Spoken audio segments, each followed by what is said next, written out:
UFC 307 Pereira versus Roundtree Jr. takes place tomorrow evening. Still got a decent card despite a couple of the fights falling through, but nonetheless, we've got 12 fights on the slate. My name is Jake. I'm going to give a little breakdown for every single fight on the card, starting with the early prelims all the way up to the main event. Let's get to it. And kicking things off for us, we have Tim the Dirty Bird Means taking on Court the Crusher McGee. Wow. What a way to start off a high elevation card. Two old guys. What could go wrong? And I'm going to be doing all of these breakdowns off the top of my head, off the dome, baby. No tape study, none of that. No reading, no notes, nothing. It's just all just going to roll off my tongue. So if you hear a lot of ums, understand. That's why. Yeah, as far as this fight goes, I mean, what can I say? There's not much to say. Both of these guys haven't done a whole lot lately except lose. Court McGee's on a 3-fight losing streak, coming off a loss against Alex Morono. Yes, he was able to, steal a round from Alex Morono, the great white whale, for whatever that's worth in the year of 2024. Let's see when this fight was. Yes, 2024 this fight was. It was earlier this year.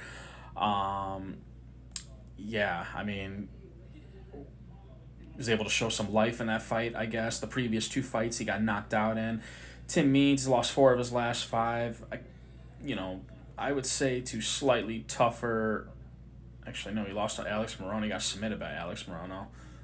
Beat Andre Fiallo, who's not in the UFC anymore, and everybody was beating him. I can't believe it. Andre Fiallo actually got knocked out by a 40-year-old Tim Means. Shameful. Shameful. Uros Medic, it's a coin flip fight. It's usually a fight that doesn't happen because we don't see...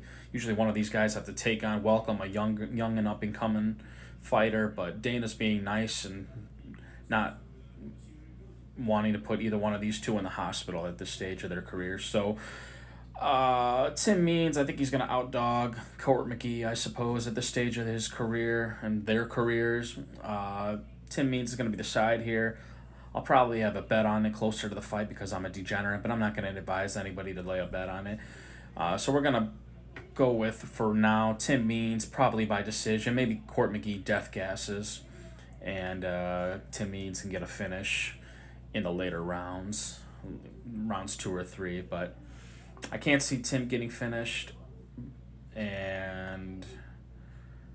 man, it's hard for me to see him really even getting a finish himself. So, like I said, if it's gonna be a finish, it'll be because Court McGee death gasses and Tim Means takes over late. But the pick officially is gonna be Tim Means by decision. Next up, we've got the former champion Carla Esparza taking on Tisha Pennington, formerly known as Tisha Torres. And I'll keep this short and sweet. Carla's making her first appearance since losing the belt nearly 2 years ago, and it's going to be her last appearance as well. She's apparently retiring after this fight, and for that reason and that reason alone, I'm going to be taking Tisha Pennington. I never like to hear that. I never like to hear when the person's saying this is my last fight. And a few years ago, I would have easily taken Carla Esparza, especially at these odds. Her being the underdog, she wouldn't have been the underdog a few years ago, but she is now. And I just think Tisha is going to plot forward and pressure her a little bit more. I think she's going to beat her in the stand-up clearly. She's going to have a clear stand-up advantage. Carla has really no game outside of landing takedowns, and if she doesn't land those takedowns, she's screwed. And she may get a takedown here, but I think Tisha will get back up, and eventually she will just be a little too much for Carla and will wear on her as the fight goes on, and I think she'll steal it on the judges' scorecards. 29-28 decision for Tisha Pennington, but no bet for me on this fight. That's just my pick. Next up, rounding out the early prelims, we have the OG OSP taking on Ryan Superman Spann. And this is another crap fest of a fight. You can't trust Ryan Spann anymore, no matter who the opponent is on the other side of him. It could be Zach Gowen at this stage of his career, and I'm not going to take him anymore. I just don't trust him. I can't put my money on him anymore. Not to say that you should be running to the books to lay your money on OSP. He's 41, and for some reason, I don't know why, he took this fight in elevation despite him going into cardiac arrest nearly in his last fight. But nonetheless, he got a win in his last fight against Kennedy Nzechukwu, who actually went into cardiac arrest. Um, yeah, you know, originally I was gonna pick at first when I first saw this fight, I was gonna pick Ryan Spann knockout early, but you know what? I he, talk about knockout power. Superman Spann, the guy's only got 6 knockouts in his career, so knockout power isn't actually something that he really possesses. It's a myth when you talk about Superman Spann. If I had a, this is going to be one of those fights where we're closer to the time because I am a degenerate. I will end up having a bet on it. I'm just going to take the dog, and right now OSP is sitting at around plus 200, 210, depending on the book. I don't see a reason not to take that. If I had to pick one of these guys to melt in this fight, it's going to be Ryan Spann. So we're going to go with OSP. Probably by decision if he were to get this done, but man, the way Ryan Spann melts, I wouldn't be surprised if OSP got a knockout in round 2 or 3. And starting off the prelim portion of the card, we have 2 former Contender Series fighters, Ihor Potieria taking on Cesar Almeida. And I'm going to be on the Caesar side here. I don't really see any reason to be on the Ihor side here. The guy's a can crusher. Caesar, I'm not that crazy about. I don't think he's that great. But I think he has enough skill set with the kickboxing background. If he can just fend off takedowns against Ihor like he did against Kopylov, who is not a wrestler himself, even though he worked on his wrestling that camp clearly, I think Caesar should be able to put Ihor away early. We're going to go with Caesar here. I don't love it. I'm probably, if I were to bet this fight, I would sprinkle a little bit on Caesar by decision. I could see him getting, Ihor tap dancing and Harlem shaking at some point during the fight. Caesar having some big moments, but never maybe being able to quite put him away. I could be wrong. I probably am. We'll probably get a first round KO for all I know. But I'm not going to be betting on it. If I were to bet on it, I would put, I think Caesar should belong in parlays, money line parlays, but nothing more. Nothing more. Round 1 KO or a decision for Cesar Almeida is the official pick. Next up, we've got Alexander the Great Ape Harambe Hernandez taking on Austin Thud Hubbard. And I'm going to be on the Thud Hubbard side here. I am not crazy about him as a fighter. Lost the Ultimate Fighter, actually, to Kurt Hollabaugh last year, but I just think, he trains at elevation, and this is a fight at elevation, and Alex Hernandez, dropping 4 of his last 5, swings recklessly, likes to fight wild, likes to fight just out of his mind, crazy, Michael Chandler style, and he's not Michael Chandler good. So this is one of those fights where he may look good early and then just fizzles out as the fight goes on. The only one that he was able to outlast in the last few years was Jim Miller. I don't think he's able to outlast Austin Hubbard here. I think even though they're both the same age, I think both of these guys are going on slightly different trajectories right now. And Austin Hubbard, he's a win-some, lose-some guy. And Alex Hernandez right now is just a loser. Or just a lose-some guy. He's just a losing guy right now. So I think that's how the fight goes. Alex starts to wear down as the fight goes on, and Austin Hubbard takes over and gets a decision, 29-28 on the judges' scorecards. It's going to be the official pick. Next up, we've got Marina Rodriguez taking on Yasmin Lucendo. And I'm going to be on the side of Marina Rodriguez. It's actually going to be one of my more confident picks. I'm going to lay a bet. I will be laying a bet on Marina Rodriguez money line at these odds. She's sitting at around plus 150 right now. I just think she's the better fighter, and I think Lucendo, she's good, but she's young, and I don't think she's going to have enough. She's going to go for takedowns that I don't think she's going to get, and I don't think she's going to be able to bully Marina the way that Jessica Andrade was able to bully her.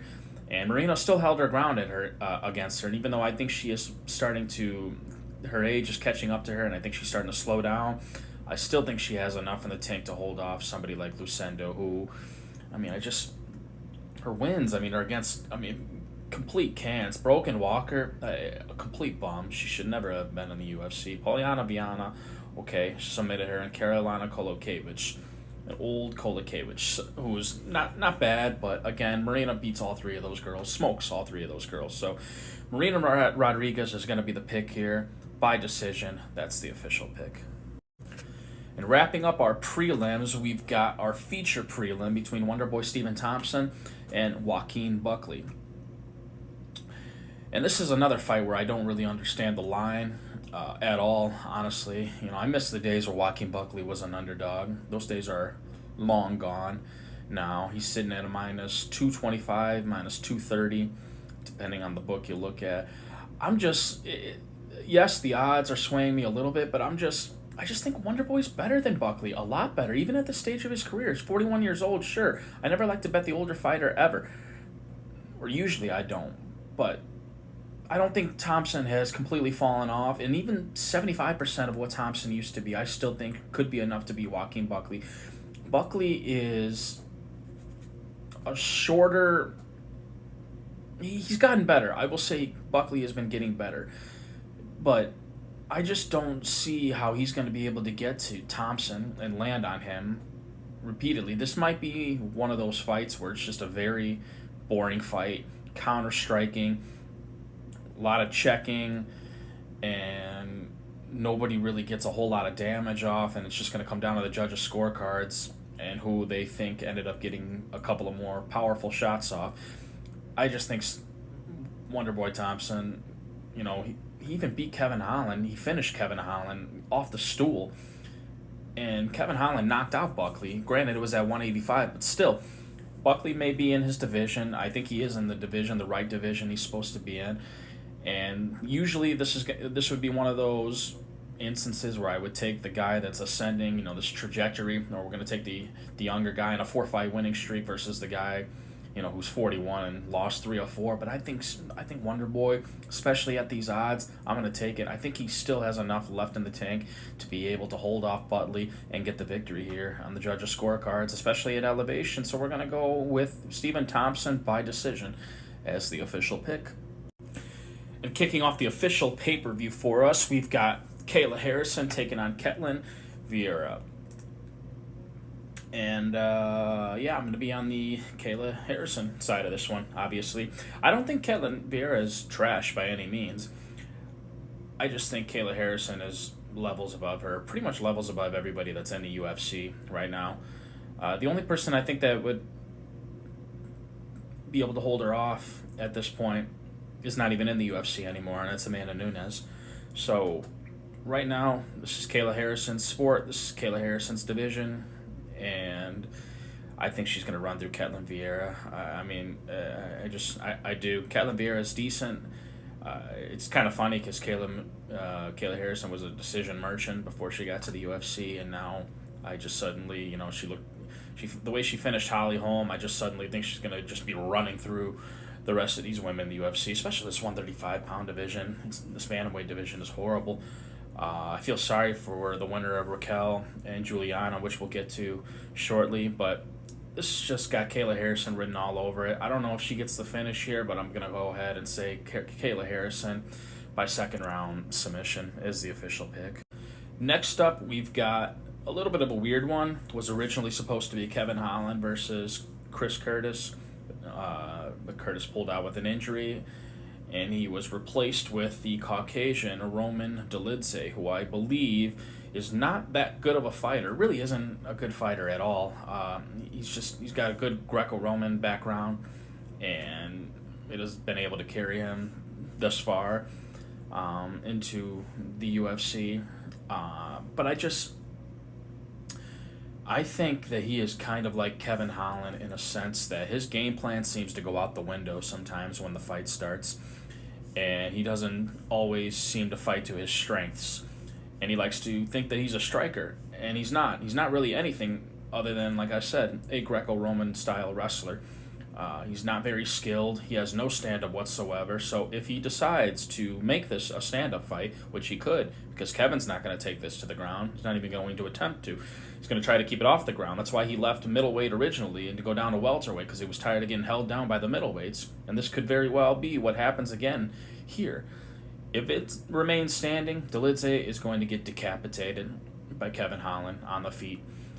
If it doesn't stay standing and Dolidze is able to get Kevin Holland on the mat, he might be able to hold him for 15 minutes. And that might be what happens here, and that could very well be the route that I'm going to end up betting. So I'm going to go with Roman Dolidze. I don't know if he gets a finish here. Maybe he can get a sub. Maybe Holland gets tired, grinds him out, or Holland just ends up, like I said, throws his game plan out as he usually does and gets stupid and silly and reckless, ends up getting caught in something. But I just don't think Roman's very good. I really don't. I really, really, truly don't think. And I really think there's Vegas knows that he's not very good. But Dolidze by decision, probably going to be the official pick. Next up, we've got the feature fight of the pay-per-view, a fight that was bumped up the card to replace what was originally supposed to be the feature fight of the pay-per-view between Mobstar Evil E and Aljamain Sterling. A fight between Jose Aldo and Mario Batista. And it's another fight where I don't really understand the odds. I think the odds should actually be flipped. I think Jose Aldo should be the one that's a minus 140, minus 150 favorite in this spot.